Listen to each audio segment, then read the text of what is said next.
নমস্কার বন্ধুরা, ঐশীজ কিচেনে সবাইকে জানাই স্বাগত। প্রতিদিনের মতো আজ আমি একটা নতুন রেসিপি নিয়ে চলে এসেছি।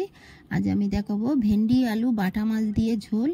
এই গরমে আপনারা বাড়িতে এই যে নতুন ভেন্ডি বাজারে উঠছে, এই ভেন্ডি দিয়ে একবার মাছের ঝোল বানিয়ে খেয়ে দেখুন কতটা ভালো লাগে। আর রেসিপিটি খুবই সহজ। প্রথমেই দেখুন গ্যাসে কড়া বসিয়ে দিয়েছি, এর মধ্যে সর্ষের তেল দিয়েছি। এই তেলটাকে গরম করে নেব।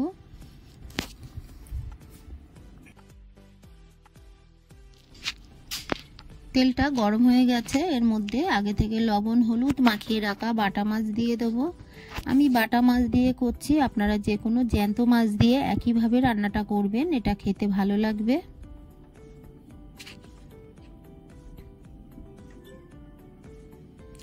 বাটা মাছগুলোকে দিয়ে আমি কিছুক্ষণ এইভাবে রেখে দেব।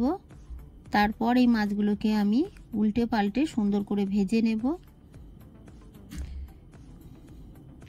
কড়াটাকে খুব ভালো করে গরম করে নেবেন, তাহলে মাছটা কড়ার গায়ে লাগবে না।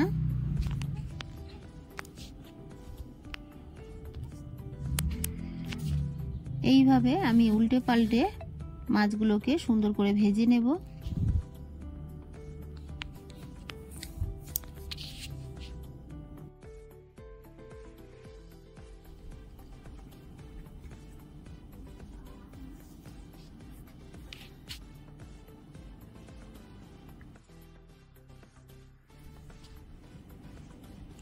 দেখুন মাছগুলোকে খুব ভালো করে আমি ভেজে নিলাম। তারপরে মাছগুলোকে তুলে নিয়ে এই তেলের মধ্যে বাকি মাছগুলোকে দিয়ে একইভাবে সুন্দর করে ভেজে তুলে নেব।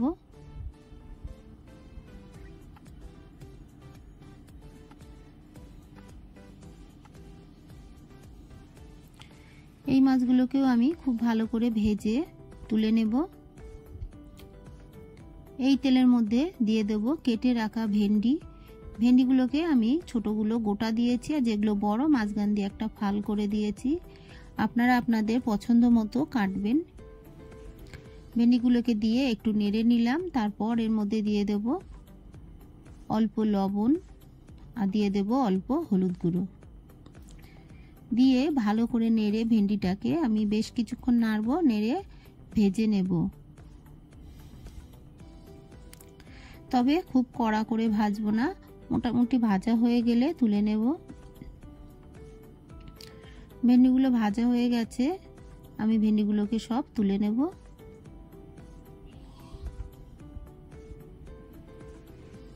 কড়ার মধ্যে দিয়ে দেব আরো একটু সর্ষের তেল। এই তেলটাকে ভালো করে গরম করে নেব। দিয়ে দেব হাফ টিস্পুন পাঁচ ফোড়ন। ফোড়নটাকে কয়েক সেকেন্ড নেড়ে ভেজে নেব, তবে ফোড়নটাকে খুব বেশি ভাজবো না, ফোড়নটা পুড়ে গেলে খেতে ভালো লাগবে না। দেখুন ফোড়নের গায়ে সুন্দর কালার এসে গেলে এরপর আমি দিয়ে দিলাম একটা ছোট সাইজের কুচানো পেঁয়াজ। পেঁয়াজটাকে দিয়ে এর মধ্যে কেটে রাখা আলুগুলোও দিয়ে দেব। আলুগুলোকে আমি লম্বা করে কেটে নিয়েছি।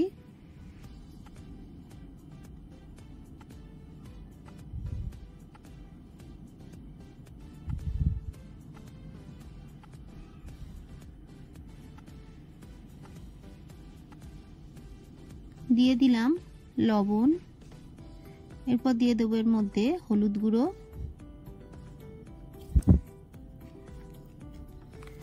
ভালো করে আমি এবার নাড়বো। এই পেঁয়াজ আলু একসঙ্গেই আমি ভেজে নেব।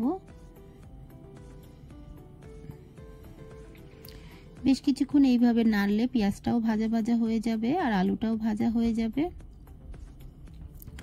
একটু নেড়ে নিয়ে এর মধ্যে দিয়ে দিলাম কাঁচা লঙ্কা বা কাঁচা পাকা লঙ্কা। ঝালটা আপনারা যেমন খান সেই মতোই দেবেন। দিয়ে বেশ কিছুক্ষণ এইভাবে নেড়ে নেব। লঙ্কাটাও একটু ভাজা হবে।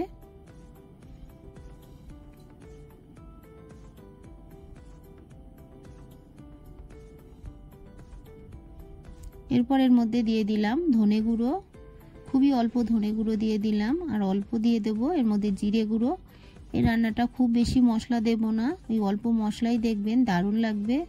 অল্প একটু জল দিয়ে আমি ভালো করে কষিয়ে নেব। এই সময় আমি এর মধ্যে একটু কালারের জন্য কাশ্মীরি লঙ্কার গুঁড়ো দিচ্ছি। এটা দিলে কিন্তু ঝাল হবে না, এটা দিলে কালারটা একটু ভালো আসবে। যারা বাড়িতে কাঁচা লঙ্কাই শুধু খান তারা শুধু কাঁচা লঙ্কাই দেবেন, আর যারা একটু কালার পছন্দ করেন তারা একটু কাশ্মীরি লঙ্কার গুঁড়ো দিয়ে দেবেন। ভালো করে কষিয়ে নিয়ে ভেজে রাখা ভেন্ডিটা দিয়ে দিলাম, দিয়ে আবারও আমি একই সঙ্গে সবগুলোকে কষিয়ে নেব।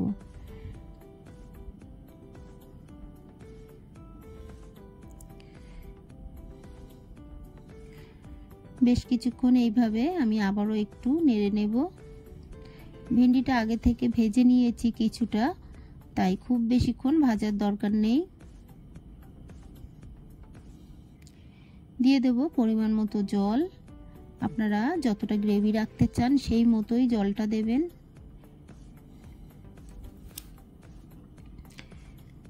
জল দিয়ে আমি ঢাকা চাপা দিয়ে ফুটতে দেব।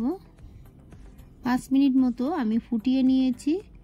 তারপর এর মধ্যে আমি ভেজে রাখা মাছগুলো দিয়ে দেব।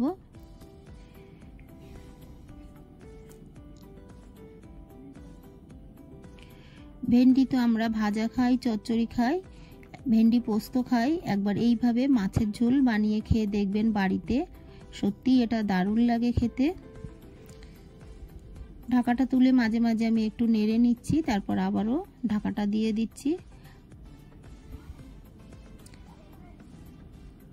এইভাবে আমি কিছুক্ষণ ফুটিয়ে নেব।